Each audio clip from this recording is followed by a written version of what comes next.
Ce qui menace aujourd'hui le journalisme, c'est tout simplement l'inutilité.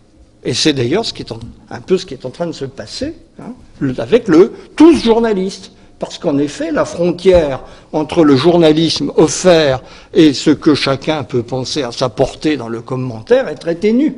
À partir de là, on peut faire soi-même, avec ses voisins, pour avoir toutes les rubriques. Parce que tout à soi-même, on ne peut pas les remplir toutes. Mais dans le voisinage, il y a sûrement tout ce qu'il faut. Et ça donne cette espèce de journalisme de proximité dont la blogosphère est l'échantillon fatal.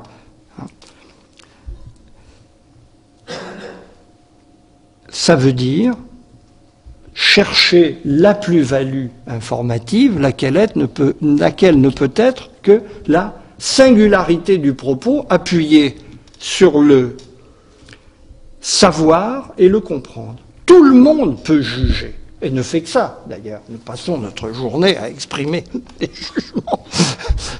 Le seul motif que nous avons de lire, ou d'écouter ou de regarder la télévision, c'est de penser qu'il va nous venir par ce canal quelque chose qui va nous pousser à modifier notre jugement. C'est là que ça se passe. Et c'est là que la fonction du journaliste aujourd'hui se joue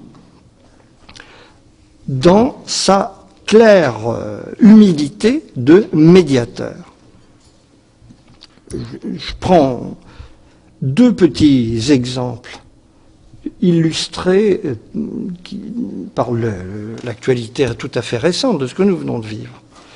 Et je n'ai vu nulle part, y compris dans Marianne, de choses qui alimentent cette curiosité. Nous avons eu affaire à un mouvement des lycéens important. Je n'ai vu nulle part l'analyse de la dérive du lycée dans les dernières années, qui est une institution où il se passe de très très drôles de choses. Et plus largement, il y a toute une dérive du système éducatif français, alors là dans sa gestion, je ne parle pas même de ses orientations en particulier, il coûte de plus en plus cher pour un résultat de plus en plus médiocre. Parce que les coûts sont là. La dérive des dépenses en termes d'éducation est faramineuse. Où va ce pognon? On serait franchement curieux de le savoir et de le comprendre. Et ce n'est pas à l'administration qu'il faut le demander. Un exemple un peu plus en amont, on a vécu une campagne municipale intéressante qui a mis en lumière un phénomène de privilège de la gauche dans la gestion locale. Elle est en très grande difficulté politique en termes de propositions à l'échelon national, autant au niveau local, elle a des atouts. Où est l'analyse de la manière dont s'exerce le pouvoir local en France? S'il y a une